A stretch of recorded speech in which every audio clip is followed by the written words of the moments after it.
Do you remember the last time you heard a Harley rumbling down your street? Obviously not, because Harley bikes are piling up in showrooms with no customers even bothering to glance in their direction. The results: a shocking 60% drop in revenue, a huge blow for a brand that once represented the American dream. And now this pride of America is literally begging customers to buy their fresh models. But trust me, even if they throw in a massive discount, these bikes still won't be anyone's first choice. And let me tell you the reason today. So the first disappointment came with the Harley-Davidson Softail Standard. This beast comes with the Milwaukee 810-7V twin engine, delivering 87 horsepower and 109 pound-feet of torque, which should make it a solid cruiser for those who enjoy the feel of raw power. With a starting price of $13,949, this bike seemed like a reasonable option for many. But still, there was absolutely no sale. And hey, the real issue was not the engine, it's everything else. Harley pitched this as a minimalist model, but the lack of modern features is exactly what's turning people away.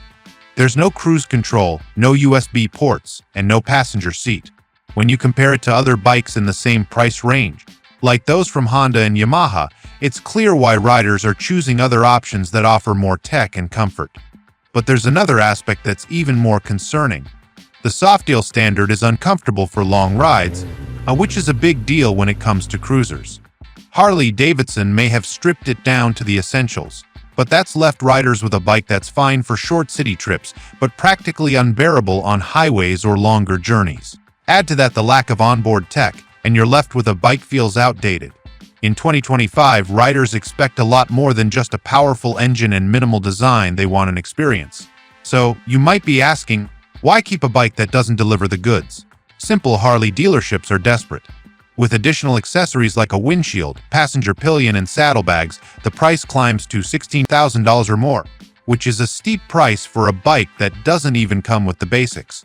But if you thought the Softail Standard was too exaggerated in promising things and not delivering, you might want to hear about the Harley-Davidson Street Rod. This bike was supposed to be a bold move into the sportier side of Harley's lineup. With its promise of high performance and a more aggressive design, it aimed to attract younger, thrill-seeking riders. But the reality, it fell flat in nearly every area. The Harley-Davidson Street Rod comes with a Revolution X750VV twin-engine displacing 740 neck. It delivers 68 horsepower and 74 lb-ft of torque with a 5-speed transmission that makes it seem like it should be an exciting ride. Priced at $8,699, it was positioned as an affordable, performance-focused motorcycle. But let's talk about the reality check. For all its supposed performance, the Street Rod was simply uncomfortable and underwhelming. Riders reported pain after just a short ride, thanks to high foot pegs and a narrow seat, making it nearly impossible for taller riders to feel at ease. What happened to the idea of a smooth, enjoyable ride? And it doesn't stop there. The styling of the Street Rod was another confusing aspect. Harley tried to blend cruiser elements with sport bike aesthetics, but the result was a bike that didn't feel like either. And it gets worse. While it may have looked aggressive, the bike didn't live up to its performance promises. Riders reported rattling panels, inconsistent finishes, and the occasional electrical gremlin. Riders looking for a sporter experience found the Street Rod to be underpowered, especially when compared to Japanese rivals like the Yamaha MT-07 and Kawasaki Z650, which offered better power-to-weight ratios and more refined handling for a similar price. At $8,699, why settle for an underperforming Harley when you could get a better bike from the competition? All of the above two options were bad. But what if I told you one of the designers went a bit crazy when making this next model? Enter the Harley-Davidson Livewire.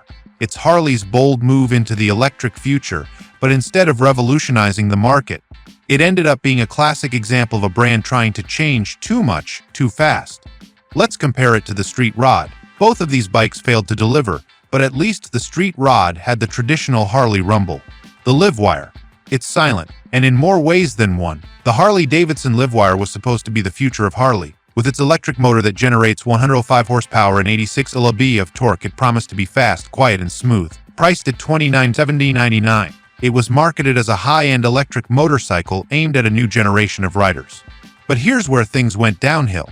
While the Livewire can accelerate from 0 to 60 mph in just 3 seconds, it comes at a price that outshines many luxury touring models from Harley itself.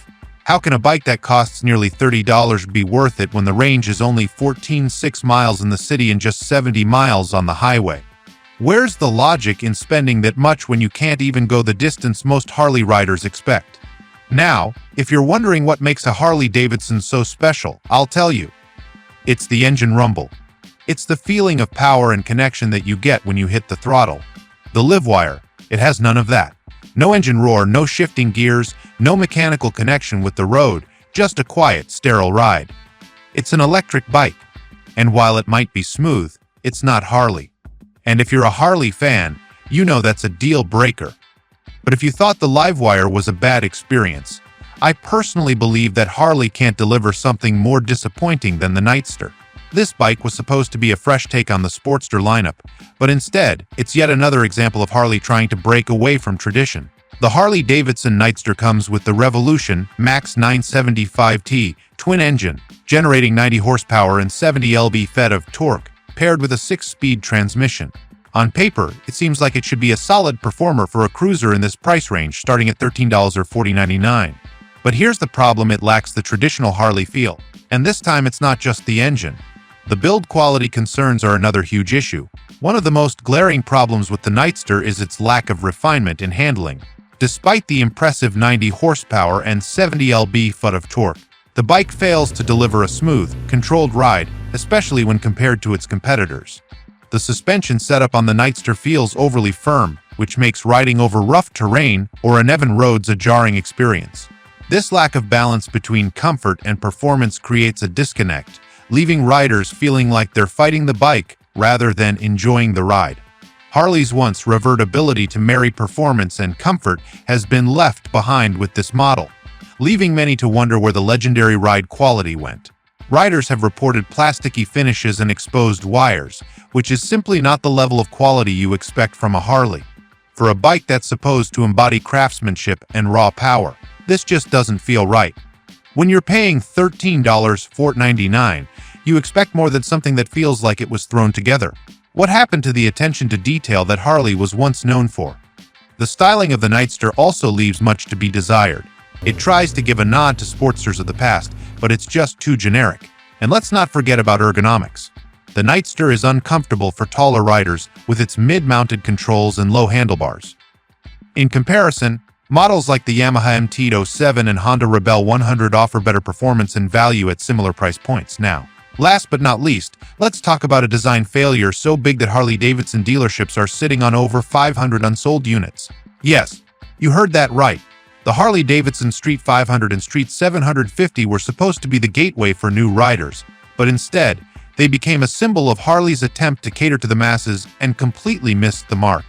These bikes were meant to attract first-time Harley riders with their lower price point, but they just couldn't live up to the brand's legendary reputation. The Street 500 and Street 750 come with the Revolution XV twin engine, offering 34 horsepower and 47 horsepower respectively. The Street 500 gives 20 lb of torque, while the Street 750 pushes 4 BFF. Sounds decent for an entry-level bike, right? But here's where the problem begins. With these bikes, there were constant complaints about rattling parts and loose panels. For a Harley, that's unacceptable. Buyers want quality that stands up to the test of time, and these bikes simply didn't provide that. Another overlooked issue was the lack of an engaging riding experience. Harley-Davidson motorcycles are supposed to be more than just a mode of transportation. They're meant to offer an unforgettable riding experience. With the Street 500 and 750, many riders felt disconnected from the road.